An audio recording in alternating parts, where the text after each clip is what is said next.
বলেছে সমরেশ ঘোষ নাকি একসময় সিপিএম করতো, তারপরে কংগ্রেস করছে নাকি এখন বিজেপি করেছে। রানা প্রতাপ রায়ের ভয় লেগে গেছে, ও আমাকে স্বপ্ন দেখতে শুরু করেছে। তাই রানা প্রতাপ রায়কে কালীঘাটের দিন দেবী আছেন, কালীঘাটের দেবী তাকে স্বপ্ন দিয়েছে হয়তো সমরেশ ঘোষ কংগ্রেস করতো। সমরেশ ঘোষ আমি কলেজের 3 বছর এসআরআই করেছি, সেই হিসাবে দেখতে গেলে আমি হ্যাঁ সিপিএম করেছি, কবে কংগ্রেস করছি আমার বাবাও জানে না, উনি কি করে জানেন আমি বুঝতে পারছি না। তো সেই রানা প্রতাপ রায় আমাকে প্রশ্ন করেছেন নাকি কে সমরেশ ঘোষ সেটাকে আগে কংগ্রেস করতে আগে সিপিএম করতে, তার কি জাত? সে আমার জাত নিয়ে প্রশ্ন করছে, আমার চরিত্র নিয়ে প্রশ্ন করছে। হ্যাঁ রানা বাবু, আমি আপনাকে প্রশ্ন করতে চাই, আপনি কোন দল করতেন সবার আগে? শুনেছে নাকি আপনি এখানে গাছ চুরি করতেন, গাছ চুরি করে আপনি নাকি টাকায় গাছের গতি বিক্রি করতেন? আর আপনি আমার চরিত্র জিজ্ঞেস করছেন, আপনি আমার জাত জিজ্ঞেস করছেন। গাছ চুরি করতে করতে আপনি নকশাল আন্দোলন করেছিলেন, নকশাল আন্দোলন করার পরে এখানকার একজন এলসিএম আছেন, তার নাম বিশ্বনাথ মুখোপাধ্যায়, তার পা ধরে আপনি সিপিএম করেছেন। এখন তৃণমূল কংগ্রেস করছেন, 2024 সালে বিজেপি করতে এসে লাভ করে বের করতে হতো বিজেপি পার্টি অফিস থেকে। আপনি আমাদের চরিত্র জিজ্ঞেস করছেন, আপনি আমাদের চরিত্র জিজ্ঞেস করছেন। আপনি কেমন ছেলে পয়দা করেছেন, আপনি কেমন ছেলে পয়দা করেছেন আমাদেরকে চরিত্র জিজ্ঞেস করছেন। আপনার ছেলে এখানকার একজন নারীকে ধর্ষণ করতে গেছিল, আপনি আমাদের চরিত্র জিজ্ঞেস করছেন রানা প্রতাপ বাবু। তাও আদিবাসী মহিলাকে ধর্ষণ করতে গেছিলেন আপনার ছেলে। অবশ্য আপনার ছেলের দোষ নয়, যেমন গাছ তার তেমনই ফল হবে, আপনার ছেলের দোষ নয়। আপনি নাকি বলেছেন যে আমাদের নেতা অরূপদা পরবর্তীকালে সুকুমার শুধু পা ধরে ক্ষমা চাইবে। 2026 সালে আপনাকে পা ধরতে না হয়, আপনাকে বিজেপি জেলা পার্টির বাইরে দারোয়ান বলে দাঁড় করিয়ে রেখে দেবো, তখন খেয়াল রাখবেন। সুতরাং বড় বড় কথা বলবেন না, আপনাদেরকে বগলে চুল বড় করি। আপনি বলে আপনার দাদা বিহার থেকে ঘুরে এসেছে, সুতরাং বেশি গরম খাবেন না। এখানে দাঁড়িয়ে দাঁড়িয়ে বলে যাচ্ছে, এখানে ভবানীপুর এলাকাতে দাঁড়িয়ে দাঁড়িয়ে বলে যাচ্ছে বেশি গরম খাবেন না। গ্রামে গঞ্জে গরু ছাগলে গরম খায় জানেন তো, আর গরম খেলে কি করতে পাল দিতে হয়, তখন কোন দিক দিয়ে কেমন করে পাল খেয়ে যাবেন বুঝতে পারবেন। সুতরাং বেশি গরম খাবেন না। রাজনীতি করছেন, মন দিয়ে রাজনীতি করুন, ব্যক্তিগত শত্রুতার জায়গায় যাবেন না, হলে 2026 নির্বাচনের পর আপনার হাল কুকুরের মতো করবো। এই কথা এই ভবানীপুর অঞ্চলে দাঁড়িয়ে বলে গেলাম। আমি যে কথাটা এখানে বলতে চাই, রাজনীতির জায়গায় থাকবে, রাজনীতির সঙ্গে ব্যক্তিগত শত্রুতা একদম জড়াবেন না। কারণ আপনার দাদা বিহার থেকে ঘুরে এসেছে, মনে রাখবেন কেন্দ্রের সরকারটা আমাদের আছে, আর পশ্চিমবঙ্গের সরকার পরিবর্তন হতে বেশি সময় লাগবে না। আর যখন পশ্চিমবঙ্গ থেকে সরকার পরিবর্তন হবে, তখন আপনি কোথায় যাবেন, কার পা ধরবেন, কে আপনাকে বাঁচাবে, কেউ বাঁচাবে না। বড় কথা, এই যে সুকুমার সাধু হচ্ছে বড় নেতা, সুকুমার সাধুর চরিত্র সম্পর্কে আপনারা দেখলেন। তাহলে একটা দল, যে দলের মুখ্যমন্ত্রী সাধারণ মানুষকে বলে যে এখানে প্রচুর বখাটে ছেলে আছে, বখাটে ছেলেদেরকে ধরে ধরে তৃণমূল করতে বলো, সেই দলে এরকমই গাছ জন্মাবে এবং সেই রকম গাছের ফল যা তৈরি হবে, সেই রকম গাছের ফল আদিবাসী মেয়েদেরকে ধর্ষণ করবে। তাই আপনাদের নিজেদের কন্যাকে বাঁচানোর জন্য, নিজেদের মেয়েকে বাঁচানোর জন্য এদেরকে লাভ করে এখান থেকে তাড়াতে হবে। যদি সেটা করতে না পারেন, আগামী দিনে আপনার টিকে থাকা মুশকিল হয়ে যাবে। এখানে কমিউনিটি হল আছে সামনে, যারা যারা এখানে বসবাস করেন তারা ভালো করে জানেন, তিনি রাত 12টা 1টা অব্দি এখানে মাতন করে যান, করে নিন।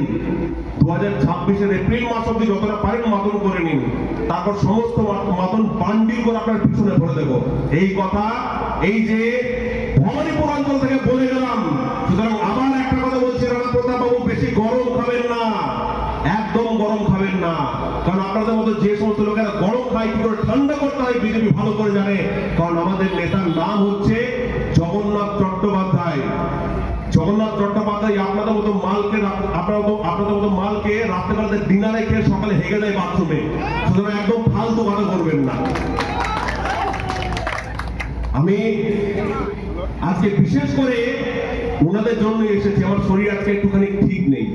তো যেদিন আগে থেকে ওনাদের এই বক্তব্য শুনলাম, বুঝতে পেরেছি যে যেদিন থেকে রাজনগর ব্লকে বিজেপি সভা করতে শুরু করেছে, সেদিন থেকে চোখের মুখে যেমন নুন পড়লে ছটফট ছটফট ছটফট করে, সেই দিন থেকে এখানকে যে সমস্ত চ্যাংড়া নেতাগুলো আছে, যে সুকুমার সাধু এবং রানা প্রতাপ রায়, তারা ছটফট ছটফট করতে শুরু করেছে।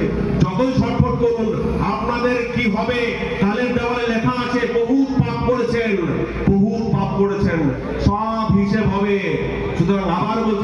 রকম খাবেন না, পাল খেয়ে যাবেন।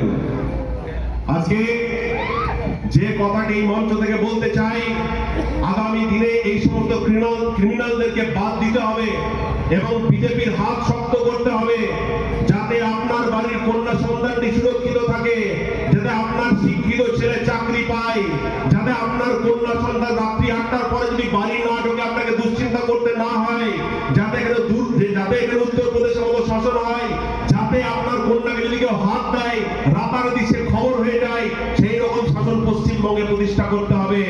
এখন 1000 টাকা লক্ষ্মী ভান্ডারে ভুললে হবে না। আমি যে কথাটি বলতে চাই যে মায়েরা, আপনাদের বাড়িতে কন্যা সন্তান আছে, পুত্র সন্তান আছে, তাদের শিক্ষার কথা ভাবতে হবে, তাদের রোজগারের কথা ভাবতে হবে। পশ্চিমবঙ্গে বেকারত্ব জায়গায় চূড়ান্ত জায়গায় চলে গেছে। পশ্চিমবঙ্গে এখন গোটা পশ্চিমবঙ্গের রাজ্যে যে টোটাল ঋণ, সেই ঋণের যে টোটাল পরিমাণ, সেই পরিমাণ যদি প্রত্যেকটা পশ্চিমবঙ্গবাসীর ঘাড়ে চাপানো হয়, প্রত্যেকটা নবজাত শিশু থেকে শুরু করে যে মুমূর্ষু বৃদ্ধ, তার ঘাড়ে প্রায় 78,000 টাকা করে ঋণ চেপে আছে এই রাজ্যের মাননীয় মুখ্যমন্ত্রীর দয়ায়। তাই আপনি ভাবছেন যে 1000 টাকা দিয়ে মেলা কাজ হচ্ছে, 1000 টাকা নিয়ে যেটা হচ্ছে, আপনারা স্বাধীনভাবে কারোর বিরুদ্ধে প্রতিবাদ করতে পারেন না। যখনই আপনি এই সরকারের বিরুদ্ধে কোনো কিছু বলতে যাবেন, তখন এইখানে রানা প্রতাপ রায়দের মতো নেতারা বলে, তোর তুই যদি বিজেপিকে ভোট দিস তাহলে তো 1000 টাকা বন্ধ করে দেবো, তুই যদি বিজেপির মিছিলে যাস 1000 টাকা বন্ধ করে দেবো, তুই যদি বিজেপির হয়ে ফেসবুকে কোনো পোস্ট করিস তো 1000 টাকা বন্ধ করে দেবো। ওরা মনে করে এই 1000 টাকাটা ওনার বাবার পকেট থেকে আসে। এই 1000 টাকাটা আপনার টাকা, আমার টাকা। এই যে কলার দোকানে যখন আপনি 1 কেজি কলা কেনেন, যখন ক্লিনিক প্লাস শ্যাম্পু কেনেন, যখন ডাব সাবান কেনেন, তার থেকে ট্যাক্সের একটা অ্যামাউন্ট সরকারের খাতায় যায়, সেইখান থেকে সরকার 1000 টাকা করে ট্যাক্স, 1000 টাকা করে হচ্ছে এই সমস্ত জনমোহিনী প্রকল্পগুলোতে খরচ করে। সুতরাং এই টাকা তৃণমূলের টাকা না, এই টাকা তৃণমূলের বাবার টাকা না, এই টাকা সাধারণ মানুষের টাকা। আর সরকারের প্রকল্পের জন্য কোনো তৃণমূল হয় না, কোনো সিপিএম হয় না, কোনো কংগ্রেস হয় না। সরকারের কাছে তৃণমূলও সমান, বিজেপিও সমান, সিপিএমও সমান। সরকারি প্রকল্প পাওয়ার জন্য আপনাকে তৃণমূল করতেই হবে, তার কোনো নিশ্চয়তা আমাদের নেই। আমি কাকে ভোট দেবো এটা আমার সাংবিধানিক অধিকার। তাই বলে আমি যদি অন্য কোনো দলকে ভোট দিই বলে তুমি আমাকে সরকারি প্রকল্প থেকে বঞ্চিত রাখবে, এরকম হয় না। এটা পাপ, এটা অন্যায়। এই অন্যায়ের বিরুদ্ধে আমাদেরকে রুখে দাঁড়াতে হবে। আজকে যখন আমরা বাড়ি করেছি, এই বাড়ি করার জন্য আমাদেরকে কাঠ মানি দিতে হয়েছে। কেন দেবো? আমি 1 টাকাও কেন দেবো? আমার হকের বাড়ি পাওয়ার জন্য 1 টাকাও কেন কাঠ মানি দেবো? এই সমস্ত কিছু থেকে মুক্তি পাওয়ার জন্য আমাদেরকে 2026 সালে দুহাত ভরে ভারতীয় জনতা পার্টিকে ভোট দিতে হবে এবং পশ্চিমবঙ্গের বুকে রাষ্ট্রবাদী সরকার প্রতিষ্ঠা করতে হবে।